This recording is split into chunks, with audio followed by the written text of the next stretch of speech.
Welcome to Truth and Company Boxing Podcast. I'm your host, John the Truth Dioria, and today we got a great guest coming on, man. I've known this man for probably almost 40 years. I consider him a friend. We grew up in the same neighborhood. So the podcast is going to be a little different today. It's basically just going to be a conversation between two old friends, and hopefully you guys enjoy learning more about him, and you'll learn some things possibly you didn't know. And a lot of you have known this man, and there might be things that you just don't know. So let me bring him on, musician and entrepreneur, Solomon Witherspoon. How you doing, Solomon? Hey, Johnny, what's up, my man? How you doing, brother? I'm I'm blessed. doing great, man. I appreciate you taking time to come on the show. Hey, well, first and foremost, man, thank you so much for, allowing me to be on this wonderful show. I followed your previous podcast. You're doing a fantastic job. Thank you for doing exactly what you're doing and allowing, other entrepreneurs and musicians and, incandescent, individuals to shine, exactly what you do best. So thank you for having me on the show. Absolutely, man. So let's start at the beginning. I mentioned that we grew up in the same neighborhood. We've known each other forever, basically since we were teenagers. I've known a lot of your family, a lot of your siblings. So let's start at the very beginning for people that might not know you or are just getting to know you. Take me back to your background and your upbringing a little bit. Well, again, thanks for having me. Solomon Witherspoon, 1017 East 6th Street. Father was a pastor for 61 years. Mother was an advocate for her whole life. Family of 11. Just literally, just a man of God and a man of community service and a man of bringing everybody together.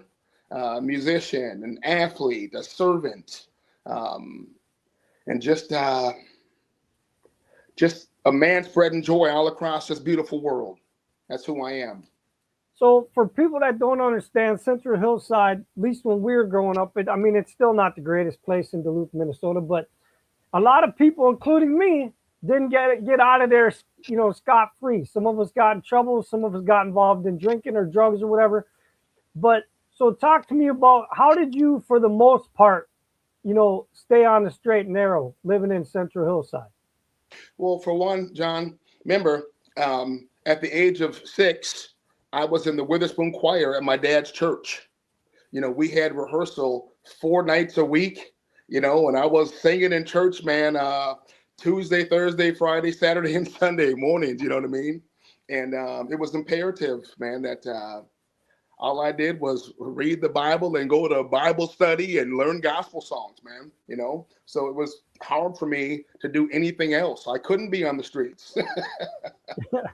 No, I was learning music and But is it fair to say that your parents were loving parents, but they were also pretty strict parents? 100%. I agree. Yeah. My parents, it was mandatory for us, for one, to follow strict guidelines every single day. We had a curfew. We had to wake up at 5:45 every single morning. The family of 10 had to be out of the house by 7:15 a.m. every morning. Dinner time was at 6:30. We had to clear all of our plates, so we had a very strategic schedule every single day. So my parents were absolutely strict, but it was a true blessing, though. Yes. Mm-hmm. Okay. So now you brought up the music and the choir and stuff, and I wanted to get to that a little bit. So how did you fall in love with the music that you've done your entire career? How did that passion come about? Did it start in the choir? No, it didn't start in the choir. It actually started with just learning music on a consistent basis every single day and falling in love with certain melodies and piano lines and guitar lines and bass lines and drum lines. So, John, like an average day for me, literally growing up, we knew like every Sunday we had to learn like 4 or 5 new songs, right? And every single song I learned, it taught me a lesson. It was kind of like, oh my good Lord, I can't believe this person can sing like that. You know, I've never heard like so many vocals sound so pure or the guitar sounds so crisp, you know. I'm from Duluth, Minnesota. So we had a very small musical, you know, just circle. So as far as like falling in love with music, I listened to the best music. My favorite artist was John P. Key, right? So every time we drove to church, we heard a song from John, you know, Reverend John P. Key, and it just literally uplifted us. And we all said the same thing every time we heard him sing. One day, I want to sound just like that. And literally, you know what I mean? We just fell in love with melodies. We fell in love with, like, you know, musicians that we never, you know, seen or met before. So just listen to music every single day, just kind of like elevated us to get better as musicians and people. So. Now, when you say us, for the people that don't know, like you said, you have 11 siblings. How many other siblings are involved in music? Ooh, well, my whole family, you know, sang pretty much, you know, undercover, you know. Growing up, we had what's called the Witherspoon Choir. So at one point at Reverend Witherspoon's church, the Witherspoon Choir was all 10 members of the Witherspoons for the city of Duluth. At Calvary Baptist Church and New Hope Baptist Church was the Witherspoon Choir, which was all of myself and my siblings. So for all you that don't know, yeah, we had the Witherspoon Choir. Yeah. So we had to learn different aspects of who we are and what we wanted to be and who we thought we were, but which we weren't. Everybody wanted to be a lead singer, but there could only be one. So we all had to fall back in place like, oh, okay, maybe I can't be that person today. So, yeah. So how many instruments do you actually know how to play now? You know, I'm what you call an autodidact. So I taught myself how to play piano. I can minutely noodle on the guitar, play a couple of drum beats, you know. So I guess for me, really, humbly and confidently speaking, probably the piano and vocals right now for me. So I can play the piano and vocals, you know. If you give me a guitar, I can kind of mess around and I can convince you that I can play the guitar. If you give me hey, Johnny, if you give me a drum set, I can play you a little tiny little beat on a 2 on the 4, you know what I mean? But I can hold a beat, you know. But I would just confidently say right now, the piano, so, and the vocals. Okay. So, yeah. So when did you actually realize that music was going to be something you were going to take serious and actually pursue a career? Well, actually, my brother, Stephen Witherspoon, we were in like the Red Choir in Central High School, and he wrote like a song for his senior graduation, and he was rehearsing for it. And we would do like the Martin Luther King, you know, like celebrations. And I was like his like harmonic background, you know, but he convinced me that, hey, Saul, you have a great voice, you know what I mean? And you got to make some music, you know what I mean? So I was convinced pretty much by him when I was a freshman at Central High School. And I was in the Red Choir. I made the Red Choir as a freshman. It's like a senior choir. And it was because of my older brother. That was when I was convinced that music was a part of me. And so at the age of 15, that's when I was like, okay, let's roll. I said, Lord, you navigate my destination, and I'm going to take my hands off the steering wheel, and wherever you guide me and lead me, that's where we're going. Yeah, but you also realized you had another gift too, though. You played football, right? Yes, I did. And so how did that, I mean, just like any young kid, you know, we get involved in different sports and we don't think they're going to really amount to anything. We just do them as a teenager. But when did you realize that football was a passion and that you were going to try to pursue that as a career as well? Well, great question, actually. So when I was in 7th grade, actually, RIP Chris Locker, one of the best hockey players in the state of Minnesota ever, hockey, yeah. He was a quarterback. I played for KC, Kenwood Chester. Me, Chris Locker, Patosha, Donovan Amatosio, Marlon Gillespie. We had a team, and we really had no idea what position anybody was going to play. So pretty much we started practicing, and like, you know, the coach was like, okay, let's just see who can run the football, and let's see, you know, who can get to the end zone pretty much without getting touched, you know. So they would give us the ball and we do certain drills. And long story short, I discovered when I was in 7th grade that I was a running back. So you give me the football, and I knew unequivocally that when I had the ball in my hands, my job was to get to the end zone without getting touched, pretty much, or to run somebody over that was in front of me. So at the age of 12 years old, John, I knew that I was a running back, man, and I had so many people around me that progressed in life as athletes that gave me some phenomenal advice, and 12 years old, man, I ran with it. And I don't know if you're aware of this, but I actually played for Kenwood Chester as well. Because we're from the same neighborhood. I played a couple of years before you did. Yes. So, but my career went a whole different direction. So Yeah. That's a whole different podcast. Yeah. So hey, Johnny, really quick though. So Kenwood Chester, we won a championship in 8th grade. I went to Central my freshman year. We had 13 football games. We won 11 out of 13 games. And then I went to East High School my sophomore, junior, senior year. From then, went to Idaho, played for junior college in Idaho. I went to the same junior college as Aaron Rodgers at Butte Community College in Chico, California. Then I went to the College of the Redwoods. I went to Nebraska. I was a Cornhusker for 8 months. Couldn't get my in-state tuition. Went to Nebraska State. Graduated with my communications degree. Then I played indoor football for 3 seasons.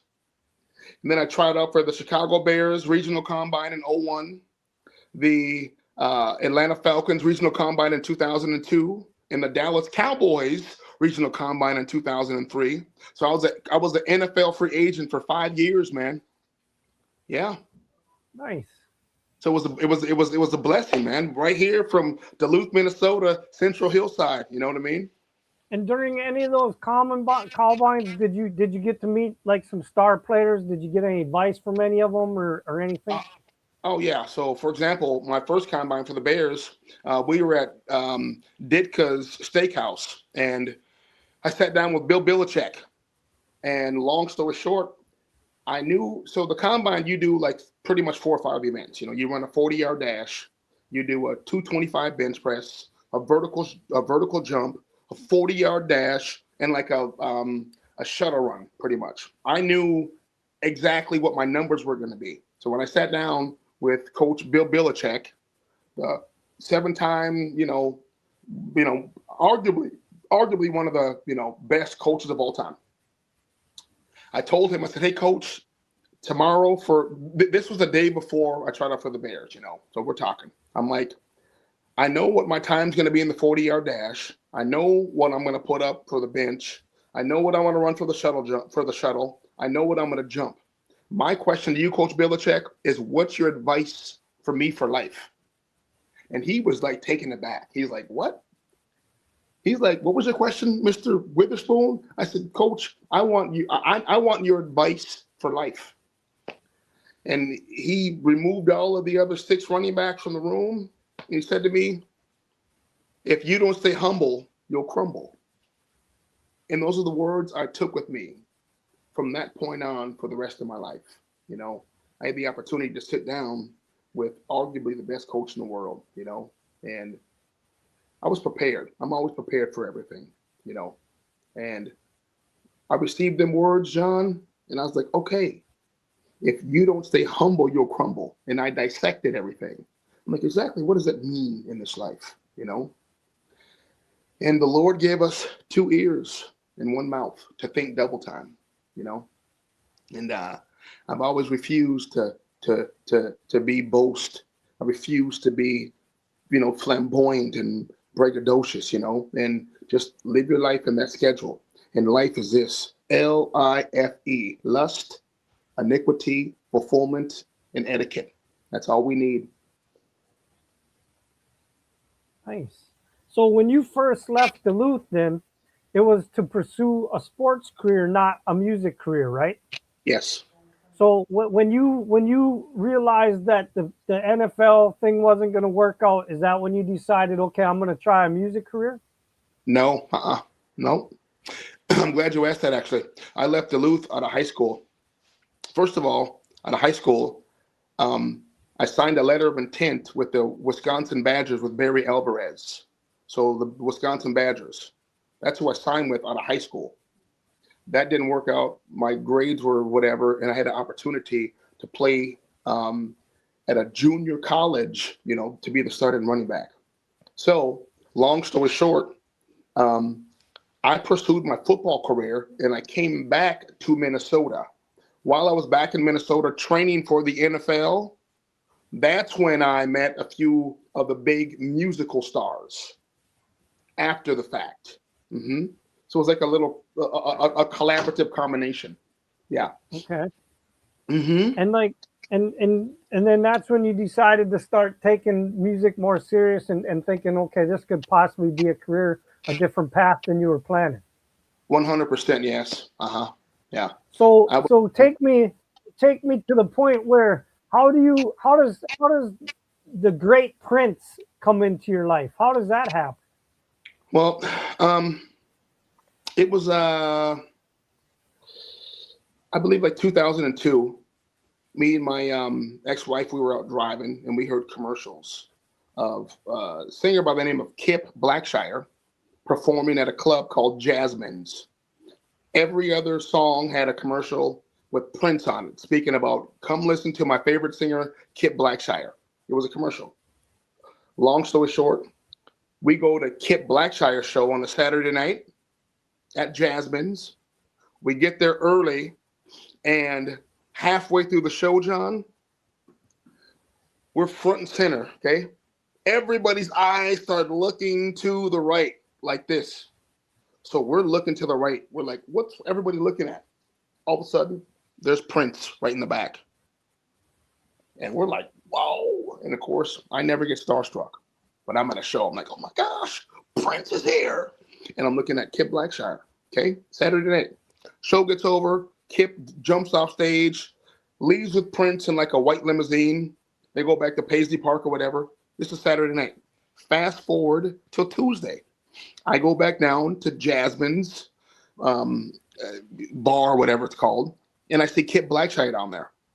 And I'm like, whoa. So Kip, just so you know, you blew me away with your vocals. One day I want to sound just like you. I'm a musician. I have a band called the Soul Prophets in Duluth right now. I would love to be able to sit down with you. And he's like, well, what do you do?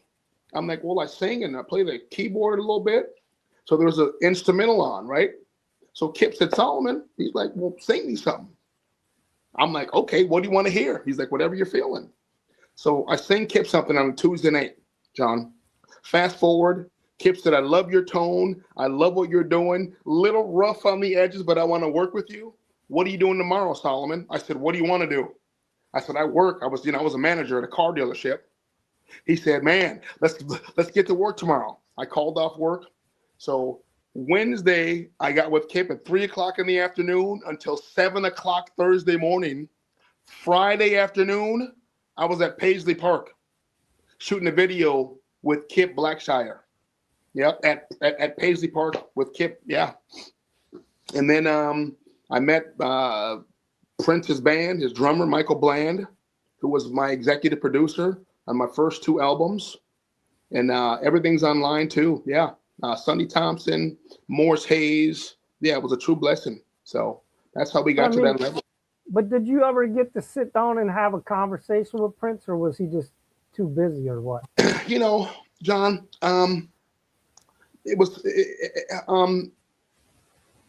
we talked a few times, though there was never like a one-on-one kind of conversation. You know what I mean? But yeah. I had the blessing of sitting down with, like I said, his favorite musicians in the world. His favorite band was the New Power Generation, And if you go to my album, Solomon 1017, my executive producer was one of Prince's favorite drummers and you can look all this up, Michael Bland, he drummed with Prince. So after that, and you put out an album. So did you tour a little bit? What did you do? Well, after that, I signed. You know what, man? Thanks for asking because I had a rough week this week, man. After that happened, I signed a record deal with USR Records, and the owner was Steve McClune. And I just found out last Monday night that he passed away on Valentine's Day. So Steve Okay. McClune, R.I.P. Thank you for everything you bestowed and instilled in me. So, but after that, John, I signed a record deal with Steve McClune with USR Records, and we signed a deal and we toured the whole entire country. We were in L.A., Arizona, Montana, Connecticut, Tennessee, Florida, South Carolina, New Mexico. Yeah, so we toured all across the nation.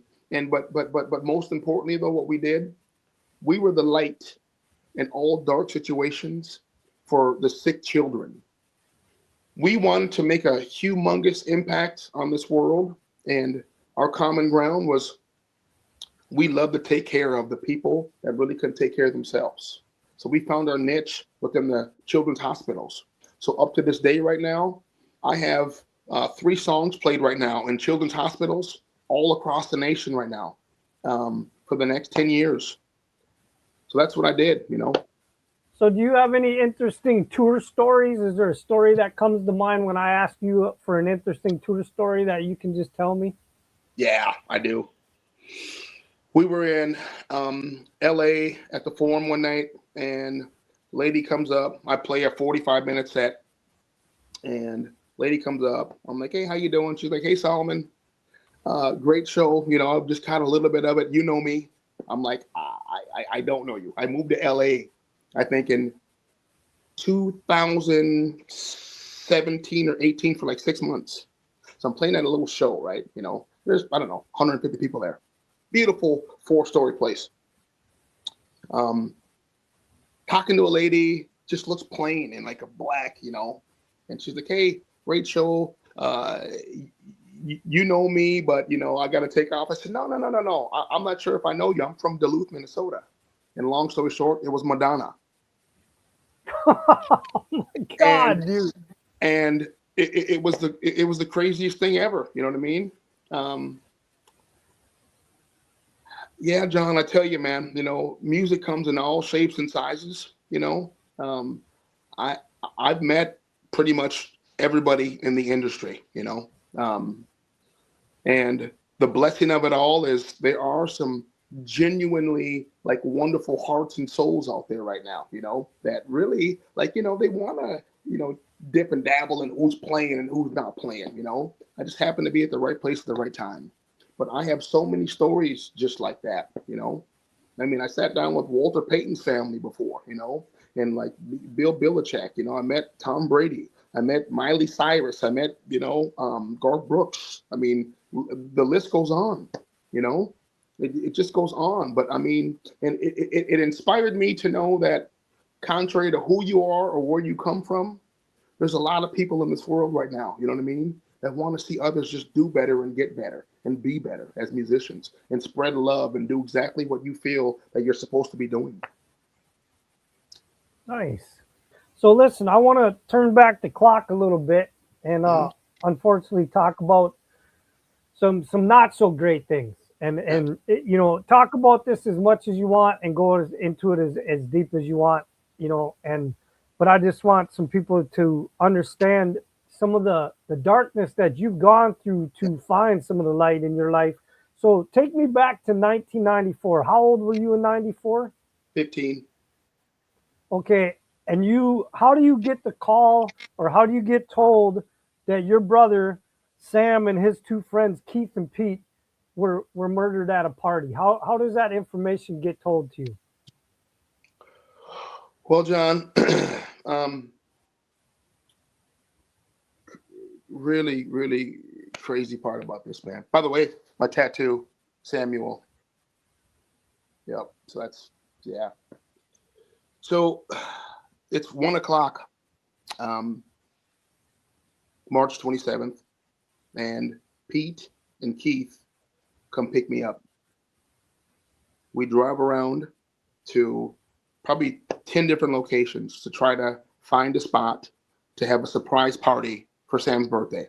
So it's me, Pete, and Keith. We had $50 to give somebody, hey, we want to use your house tonight for a cake party.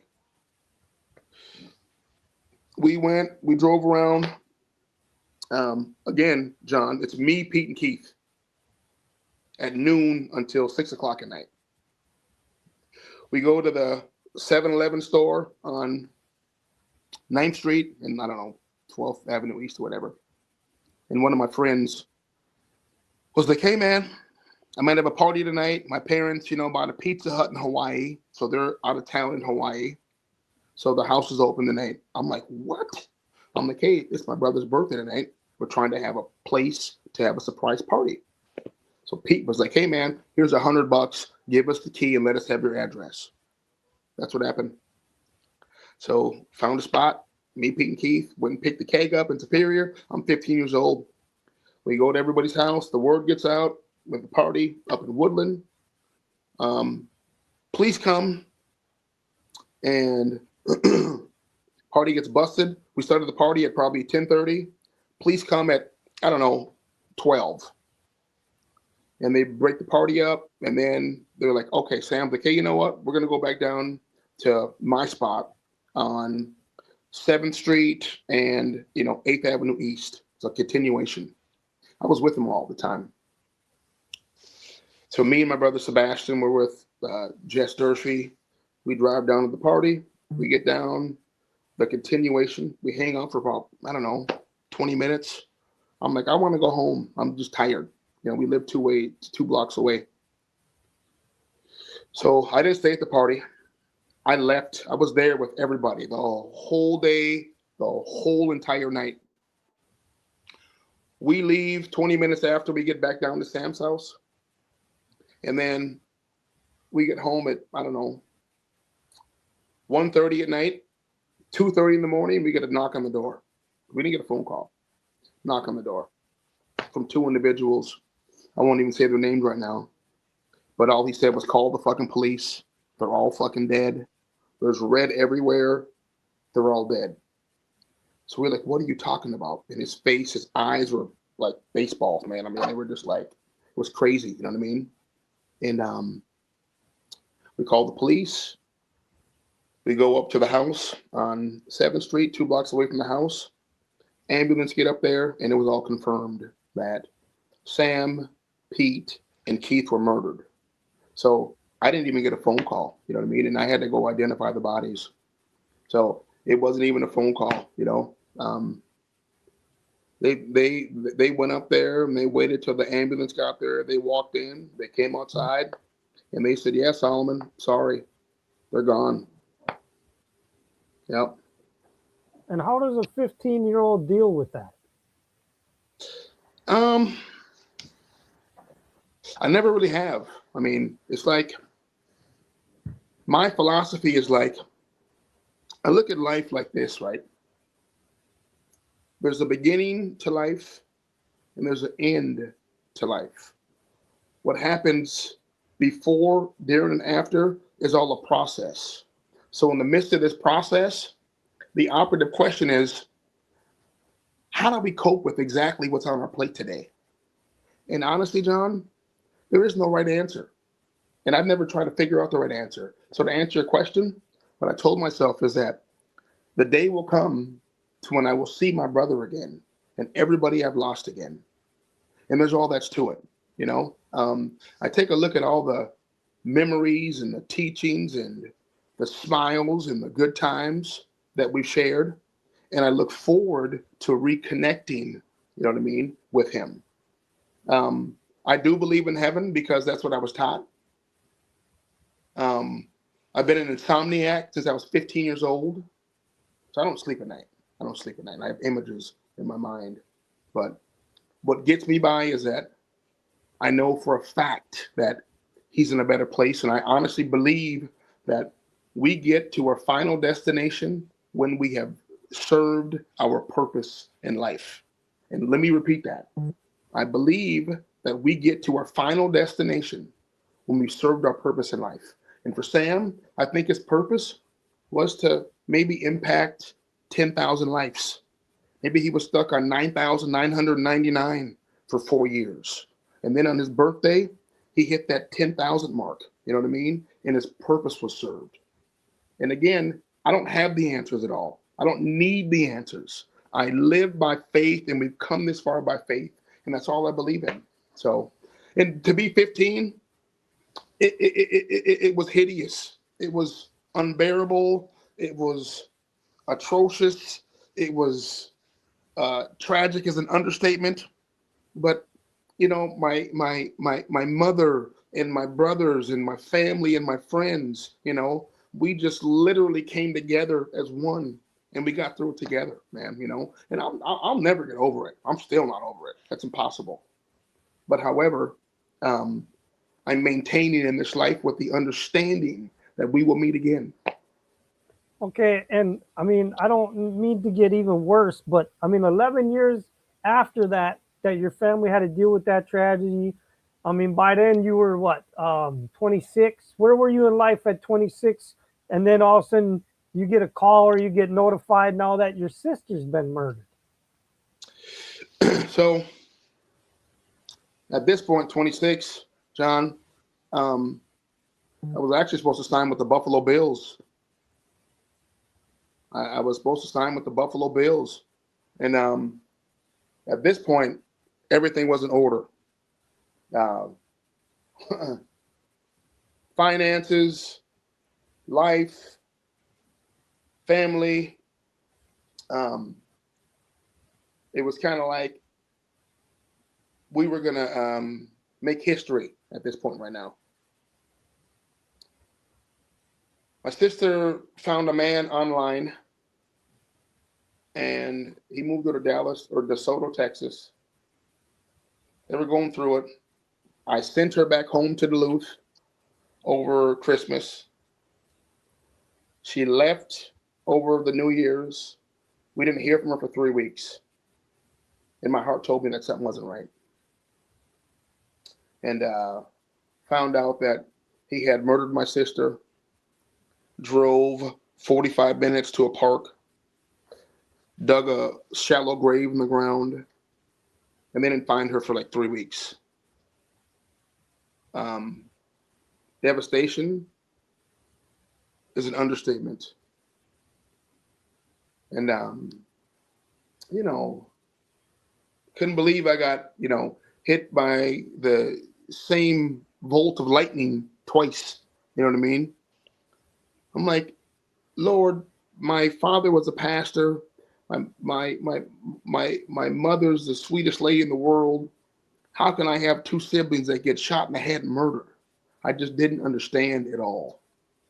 I was 26, John, made my first $1.2 million. I'm like, oh, life is great. All for life to come crashing down. And it taught me that at that point, it's one day at a time. It's one day at a time.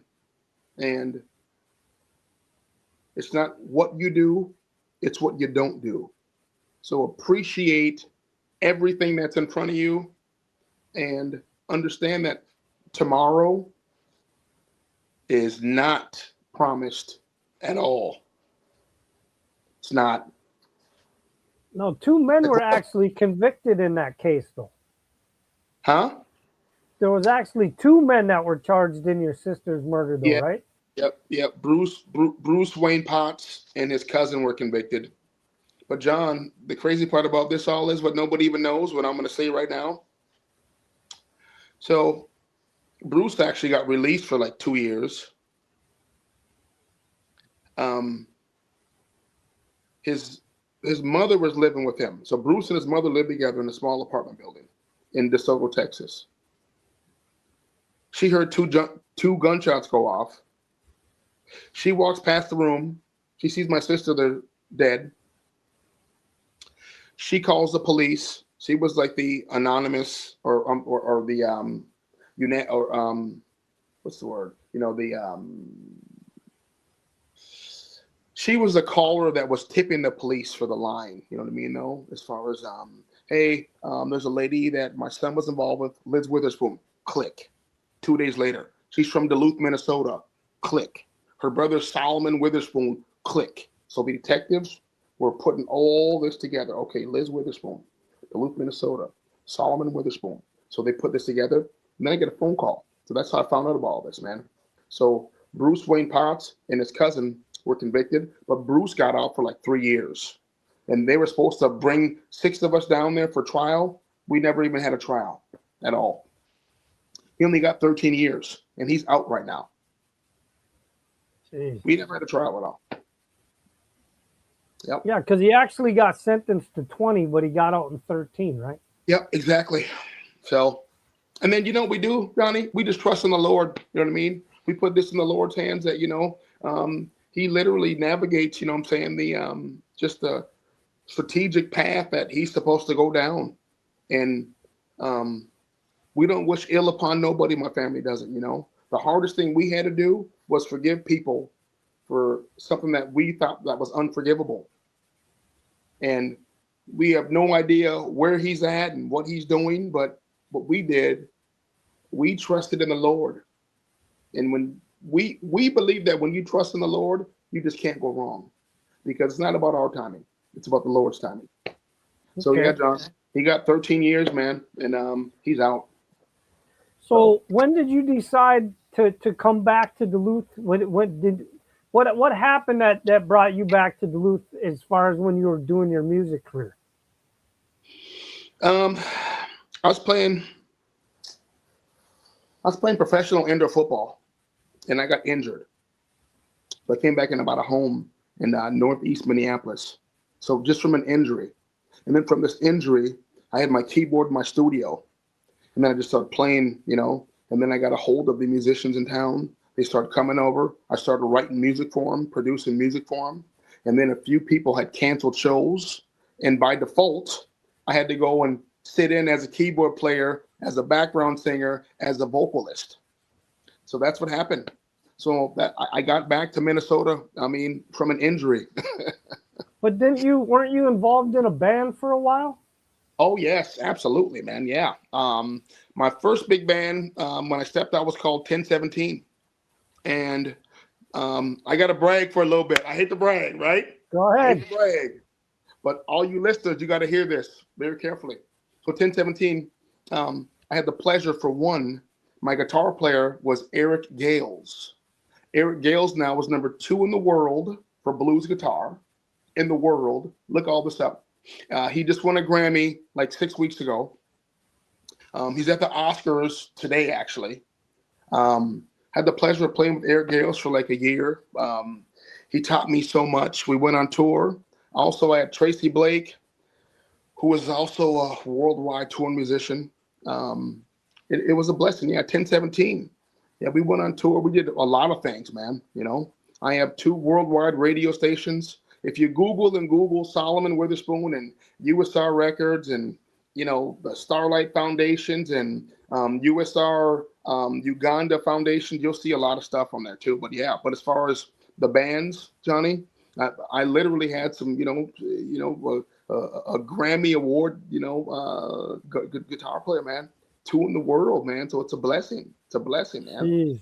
So I know you mentioned earlier that you met Madonna and you didn't even know it was Madonna at first. No. So is there anybody else in your career that stands out of a big name that you met that you were kind of starstruck from? A lot of them. Elton John, Kurt Franklin. Garth Brooks was a wonderful man. He had a show at I think the Excel Center. Talked to Garth Brooks for like 15 minutes, man. Was a blessing. Met Stevie Wonder. There's a lot, man. There's a lot. And John, this is only. Here's the deal. I'm going to be honest. This is strictly only because of.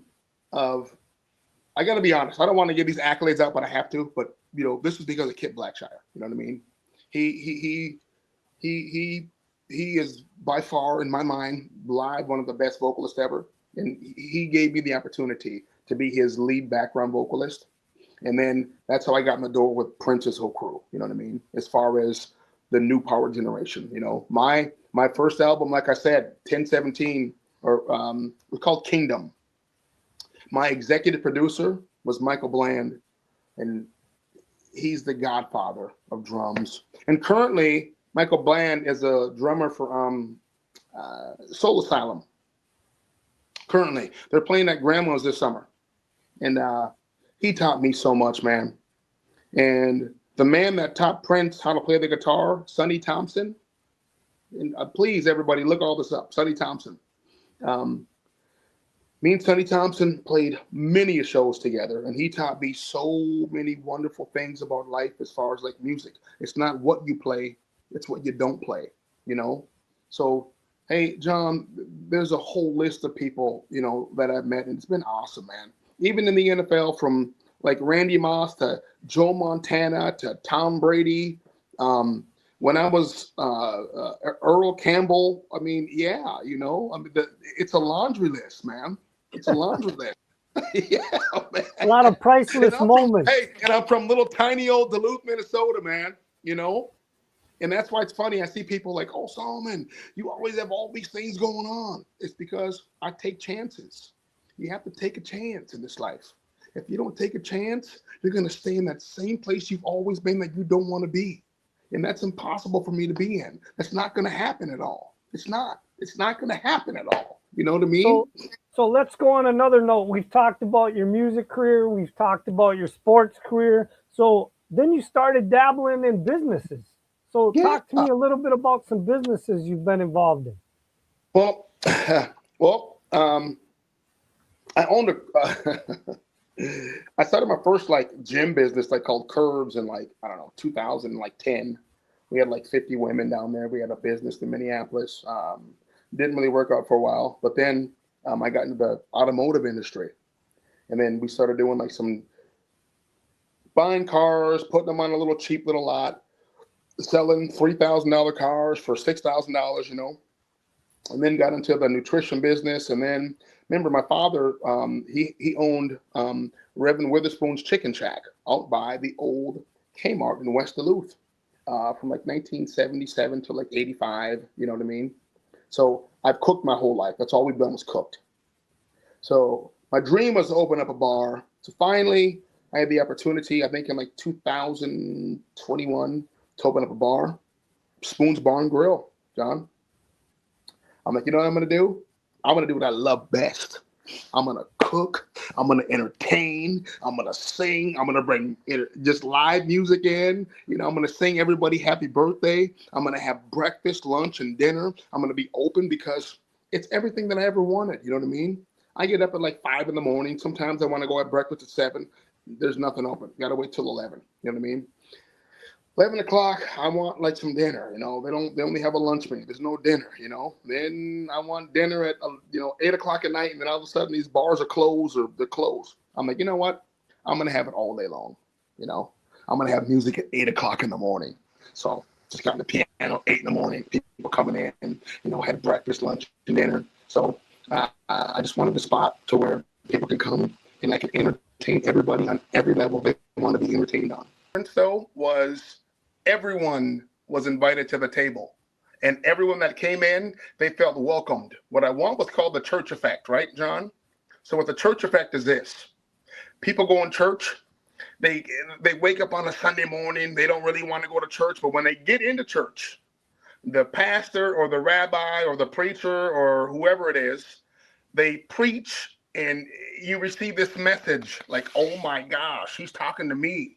And you feel so uplifted, and you feel like this is exactly what I needed for the motivation for my new life.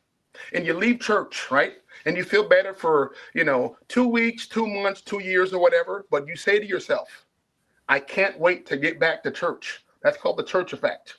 You felt uplifted. And when you left, you haven't felt that way in a long time. So when you came to Spoons, I gave you that church effect. It's like, you know what? Maybe you didn't want to come, but when you were there, it's kind of like, oh my gosh, this feels so right. It feels so good. And when you left, the only thing you could say was, I can't wait to get back. And that's what I try to provide for everybody, John, was a church effect. You know what I mean? So tell me what happened. I know there was a fire. Yeah. Okay, so let's get bold and honest. You know what I mean, though? So I had an investor, Bob Kunze, and we bought Mitch's Bar and Grill outright for like 485 grand. Okay. The whole plan was for Bob Kunze to buy the place, and then everything was going to be put into my name eventually. Bob Kunze was the reason I went to East High School. He recruited me to go to East High School, pretty much, you know. And by the way, it was for a phenomenal reason. He's seen how authentic I was in this life and how I was truly a servant of just the Lord and everything else. And he's like, hey, Solomon, it's my due diligence to make sure that you graduate from high school. I don't like the people you're hanging around right now, and you need, and you're so athletic. I'm going to make sure that we capitalize on the true, authentic Solomon as a whole. So first of all, I got to give him them props. That's how I graduated high school. That's how I was the athlete I was. He opened the gym for me at 6 o'clock every single morning. You know, John, I was picked up from the hillside, and I mean, I have no complaints at all. But to fast forward, my brother Stephen and I, we got involved with Tom Hansen, who owns OMC Smokehouse, Burger Paradox, Corktown, Duluth Grill. He gave us a wonderful opportunity. He helped us get started in business, period. Tom Hansen, I love you so much. Thank you for everything you've done for us. Me and Stephen sold out. We had 3 fundraisers. We sold 3,000 pieces of chicken within 45 minutes. So each fundraiser had 1,000 pieces of chicken, macaroni and cheese, stuffing, gravy, blah, blah, blah, all these meals. But because of Tom Hansen, you know, he helped elevate us to that point. Bob Kunze seen exactly what we were doing. I was renting a home from him, and he's like, hey, Saul, it's time. You need your own restaurant. He's like, let's get it going. Get a hold of somebody. So I got a hold of, Mitch, who owned Mitch's Bar and Grill. And I have a meeting with Mitch. I'm like, Mitch, what's up, man? He's like, hey, what's up, Solly? I'm like, man, I want to buy this spot. You know, how much? He's like, what? I said, is it for sale? He said, everything's for sale. And at this time, John, it was not for sale at all. Long story short, we ended up buying that from Mitch. And we opened up Spoon's Bar and Grill. It was going absolutely phenomenal. We opened during COVID. I was shattering all the records, man. You know what I mean? The whole city told me, do not open up a bar right now. You'd be foolish. You'd be dumb. You'd be, naive. I'm like, I'm not listening to what you guys are telling me. You know what I mean? I've come this far by faith. I'm a believer. You know what I mean? And hey, John, my first week, dude, I did like $4,800 in food sales. That's only food. That was food. We were doing. I could only have 8 people in the bar at one time. Hey. I went out and talked to everybody outside that wanted to make some money. I had like 20 people that were actually I had like a little hairnet on them and some gloves and a face mask. They were handing out food to all the cars that were lined up 4 blocks down Superior Street, dude. Yes, man. Called the Duluth Police Department. I gave all them food for free. The ambulance, everybody that was a service industry worker, educator, free food. Come in, I got you. So I gave everybody a reason to come. You know what I mean? And all I asked in return was do me a favor. Just give me a positive word. Spread a nice word about Spoons. You know what I mean? And everybody did that. Long story short, fast forward a year, somehow we had a mysterious fire. I was supposed to reopen bigger and better. And then I got cut off. That was it. Kunze didn't get, that was it. I'm not going to get into the details, but I got absolutely effed. Period. That was it, Johnny. I was supposed to open back up. I was supposed to receive a nice lump sum of change, new menu, a brand new kitchen. All of a sudden, I was told, well, hey, you know what, actually, since your name is not on the dotted line, you can come back down and work for like $10 an hour. And I said, excuse me? And I did everything. I was in 100% control of all of the operations and orchestrations, from who I paid, who I hired, what time I opened, what food I was serving, to the sauces, to what channel everything was on, to what music was played. 100%. I was in control of all of the operations. And So then we had after the that, fire. yeah, Done. after that fallout between you two, he tried to take over on his own and change the name, and that didn't last very long. No.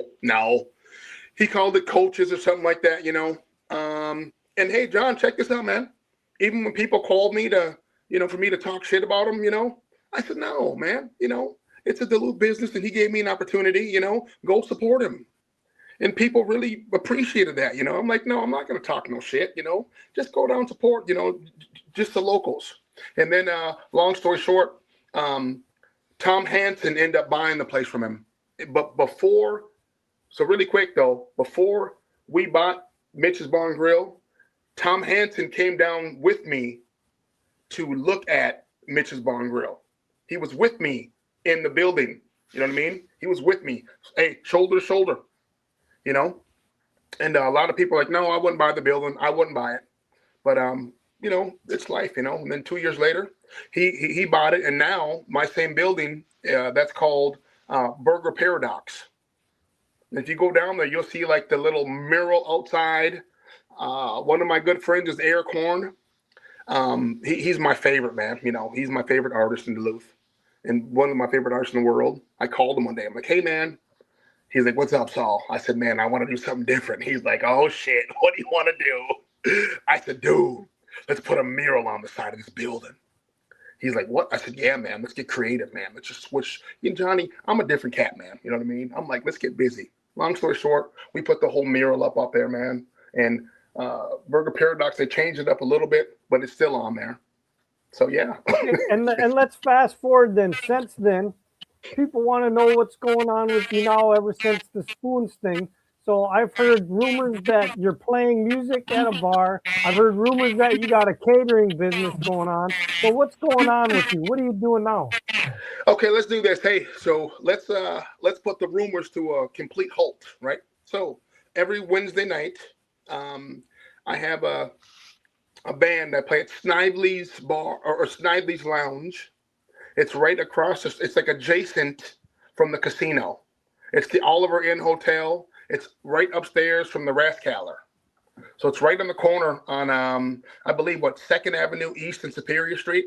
But it's called Snively's Lounge. I'm there every Wednesday. And every other Friday, my band is at the Rathcaller. It's downstairs.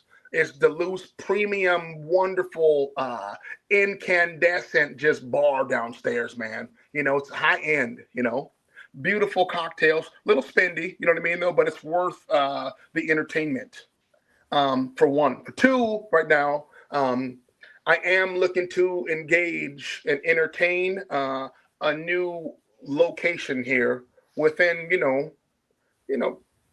10 miles of Duluth, to bring everybody back together, to reunite and revisit exactly what we had before, as far as entertainment, live music, drinks, community, and the vibe.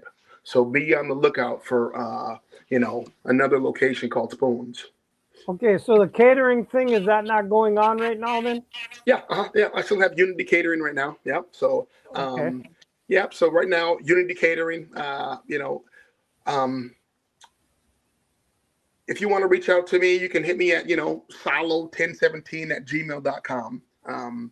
I can, cook and prepare any and every meal that you're looking, to have or prepare. So yeah, but Unity Catering, John, yeah, that's still in full effect right now. Absolutely. Mm-hmm. All right. Well, listen, I want to wrap this up.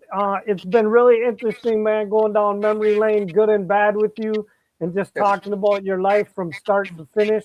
And so if you got anything to say to anybody or give somebody advice out there that's kind of gone through the same things you've gone through in life before we end, go ahead. Yeah. So I want to end with this. My father was Reverend Witherspoon.